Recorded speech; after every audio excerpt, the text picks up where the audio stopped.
देखो यार, अगर तुम लोग डार्बी एलन के फैन हो तो ये वीडियो तुम्हारे लिए होने वाली गए, क्योंकि गाइस डार्बी एलन के ब्रोकन फुट इंजरी के बाद डार्बी एलन का काफी बड़ा एक्सीडेंट हो चुका है। एईडब्ल्यू में ग्रिजल वेटरन्स के फ्यूचर को लेकर बैक स्टेज से बहुत बड़ी अपडेट आ रही गए। एईडब्ल्यू में ब्रायन के इंजरी सिचुएशन को लेकर ब्री बेला की तरफ से काफी बड़ी अपडेट आ चुकी गई। तो गाइस वहीं टोनी खान के रिसेंटली इंजर्ड होने के बाद एईडब्ल्यू के ऑन स्क्रीन पर न्यू अथॉरिटी फिगर को लेकर बैक स्टेज से एक और बड़ी रिपोर्ट आ चुकी गई। तो गाइस चलिए बिना किसी देरी के शुरू करते हैं इस वीडियो को। और गाइस सबसे पहले बात करेंगे डार्बी एलन की। वेल गाइस बात करें अगर यहां पर डार्बी एलन की, तो गाइस ये बात तो हम सभी लोगों को मालूम है। डार्बी एलन को आज से करीबन 2 महीने पहले एईडब्ल्यू के बिग बिजनेस के ऊपर यहां पर मैच के दौरान ब्रोकन फुट इंजरी हो गई थी और डार्बी एलन के फुट इंजरी के बाद उन्हें यहां पर टीवी से ऑफ कर दिया गया था। बट गाइस यही डार्बी एलन के फुट इंजरी के बाद भी जब यहां पर डार्बी एलन स्केटबोर्ड के साथ स्टंट कर रहे थे, तो गाइस यहां पर स्टंट के दौरान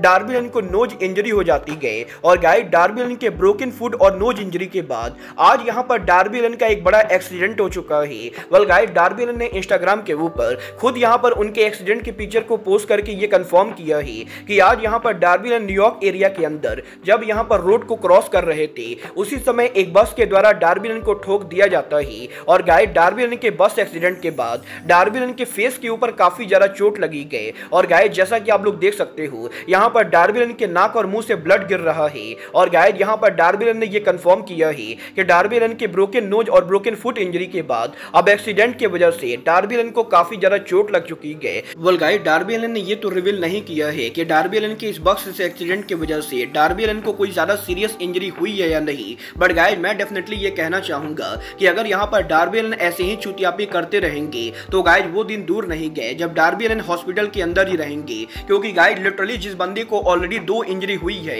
वो बंदा यहां पर सड़क पर कम से कम देख कर तो चलेगा। बट गाइस सच में यहां पर डार्बी एलन क्या करते गए ये यहां पर प्रेडिक्ट करना बहुत ही ज्यादा मुश्किल है। वेल गाइस अब ये तो आने वाला टाइम बताएगा कि डार्बी एलन के 3 इंजरी के बाद डार्बी एलन की अगली इंजरी कब और कैसे होती गए। बट गाइस चलिए फिलहाल आगे बढ़ते और बात करते हैं एईडब्ल्यू में ब्रायन के इंजरी सिचुएशन की। वेल गाइस बात करें अगर यहां पर ब्रायन डेनिसन की, तो गाइस ये बात तो हम सभी लोगों को मालूम है। एईडब्ल्यू के डायनेस्टी पेपर व्यू के ऊपर ब्रायन डेनिसन और विल ऑस्प्रे के हुए मैच के अंदर मैच के एंडिंग पर यहां पर एईडब्ल्यू कंपनी ने हमें यह दिखाया था कि मैच के दौरान यहां पर ब्रायन को इंजरी हो गई थी। और गाइस वैसे तो काफी सारे लोगों ने ऑलरेडी ये कंफर्म कर दिया है कि ब्रायन की इंजरी यहां पर रियल ना होके बल्कि एईडब्ल्यू के स्टोरी लाइन का हिस्सा है। बट गाइस यहीं इस हफ्ते ब्रायन की वाइफ ब्री बेला के द्वारा ब्रायन के इंजरी सिचुएशन को लेकर अपडेट आ रही है, जहां पर बेसिकली ब्री बेला का यह कहना है कि एईडब्ल्यू के डायनेस्टी पेपर व्यू पर ऑस्प्रे और ब्रायन के मैच के अंदर डेफिनेटली यहां पर ब्रायन को काफी ज्यादा सीरियस चोटें लगी गए। बट गाइस यहां पर ब्री बेला ये कंफर्म कर सकती गए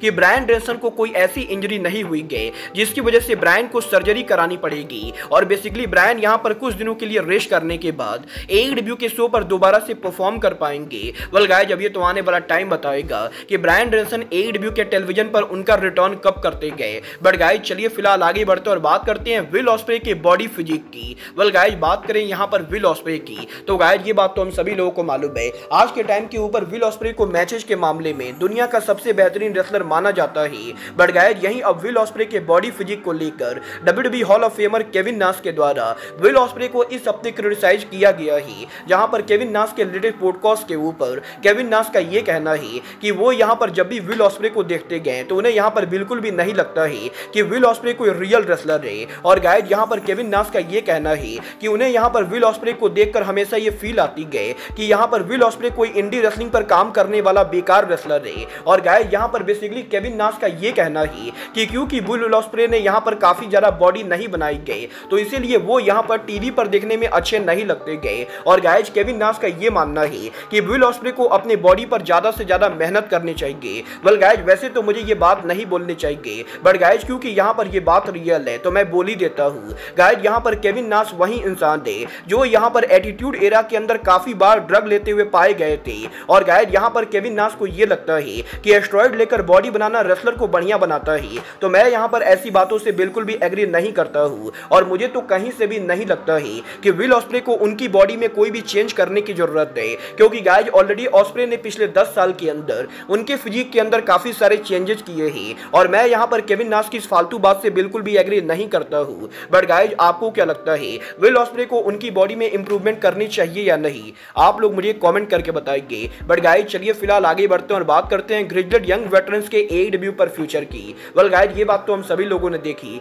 आज यहाँ पर AEW के कोलिजन शो के ऊपर WWE के फॉर्मर सुपरस्टार जैक गिब्सन और जेम्स ड्रेक के द्वारा AEW के ऊपर डेब्यू किया जाता है और यहीं AEW में इन दोनों के डेब्यू मैच के ऊपर ही इन दोनों के दी अक्लेम से मैच को हार जाने के बाद इन दोनों ने AEW के अंदर अपने फ्यूचर को कंफर्म कर दिया है, जहां पर जैक गिब्सन और जेम्स ड्रेक ने प्रोमो के अंदर ये कंफर्म कर दिया है कि AEW में उनके डेब्यू मैच के लूज करने के बाद ये दोनों अब भी यहां पर AEW पर काम करने वाले गए और बहुत ही जल्द AEW के अंदर ये दोनों फैंस को दोबारा देखने को मिलेंगे। वेल गाइस फाइटफुल ने वैसे तो ये ऑलरेडी कंफर्म कर दिया है कि टोनी खान की कंपनी के द्वारा अभी तक इन दोनों को कॉन्ट्रैक्ट ऑफर नहीं मिला है और पॉसिबली आने वाले टाइम के अंदर ये दोनों भी RBD की तरह AEW में पर अपीयरेंस डील पर काम करने वाले गए। वेल गाइस आपको क्या लगता है, टोनी खान को जैक गिब्सन और जेम्स ड्रेक को साइन करना चाहिए या नहीं? आप लोग मुझे कमेंट करके बताएंगे। बट गाइस जहां तक बात रही टोनी खान की, तो गाइस ये बात तो हम सभी लोगों को मालूम है। 2 दिन पहले टोनी खान के NFL नेटवर्क के ऊपर इंटरव्यू के अंदर WWE कंपनी को हार्ली वेस्टन से कंपेयर करने के बाद WWE के फैन इस समय टोनी खान के ऊपर काफी ज्यादा नाराज है और गाइस यहां पर लगातार सोशल मीडिया के ऊपर टोनी खान के इस इंटरव्यू को क्रिटिसाइज किया जा रहा है और यहीं सोशल मीडिया के ऊपर WWE के फैन और WWE के एम्प्लॉय के द्वारा टोनी खान को काफी ज्यादा गालियां पड़ने के बाद अब फाइनली यहां पर टोनी खान और AEW के बिगेस्ट हेटर एरिक बिस्कॉफ ने भी इस मामले को लेकर सोशल मीडिया पर उनका रिएक्शन सामने दिया है, जहां पर basically Eric Bischoff social media पर ट्वीट करके ये कहते गए कि अगर यहां पर टोनी खान को ये लगता है कि AEW कंपनी रेसलिंग इंडस्ट्री की पेप्सी ब्रांड है, तो guys Eric Bischoff Tony Khan को ये बताना चाहेंगे कि टोनी खान की कंपनी पेप्सी ब्रांड ना होके बल्कि यूरिन सैंपल है। और गाइज यहां पर बेसिकली एरिक बिस्कॉफ के द्वारा AEW कंपनी को यूरिन बोला जाता है और इसके बाद back to back Eric Bischoff एक और ट्वीट करते गए, जहां पर एरिक बिस्कॉफ ये कहते गए कि टोनी खान उनके फादर शाहिद खान के पैसे और पावर का यूज करके WWE कंपनी को लेकर उल्टी सीधी बातें कर रहे गए और अगर यहां पर शाहिद खान नहीं होते तो आज यहां पर टोनी खान इतना बढ़ चढ़कर नहीं बोलते, क्योंकि AEW कंपनी आज के टाइम के ऊपर यूरिन से ज्यादा कुछ भी नहीं गए और किसी को भी घंटा फर्क नहीं पड़ता है कि AEW कंपनी और टोनी खान किसी के बारे में क्या सोचते गए। वेल गाइज मैं यहां पर एरिक बिस्कॉफ के इस स्टेटमेंट को देखकर बिल्कुल भी शॉक नहीं हूं, क्योंकि गाइज मैं यहां पर इस चीज का इंतजार कर रहा था कि एरिक बिस्कॉफ यहां पर इस मामले के ऊपर टोनी खान को रिप्लाई कब देंगे। वेल गाइज आपको क्या लगता है, एरिक बिस्कॉफ का AEW को यूरिन सैंपल बोलना एरिक बिस्कॉफ का सही स्टेटमेंट है या नहीं? आप लोग मुझे कमेंट करके बताएंगे। बट गाइज जहां तक बात रही टोनी खान की, तो गाइज जैसा कि आप लोगों ने आज AEW के कोलिजन शो पर देखा होगा, आज AEW के कोलिजन शो के ऊपर AEW की कमेंट्री टीम ने यह कंफर्म कर दिया है कि द एलीट के टोनी खान पर अटैक करने के बाद अब टोनी खान यहां पर ट्रैवल नहीं कर सकते गए और इस वजह से AEW कंपनी आने वाले टाइम के अंदर कनाडा और बाकी जगह उनके जो शो करने वाली गए उन सभी शो के लिए टोनी खान गोरिल्ला पोजीशन पर मौजूद ना होके बल्कि जैक्सनविल से ही शो को कंट्रोल करने वाले गए और वो यहां पर बेसिकली रिमोट तरीके से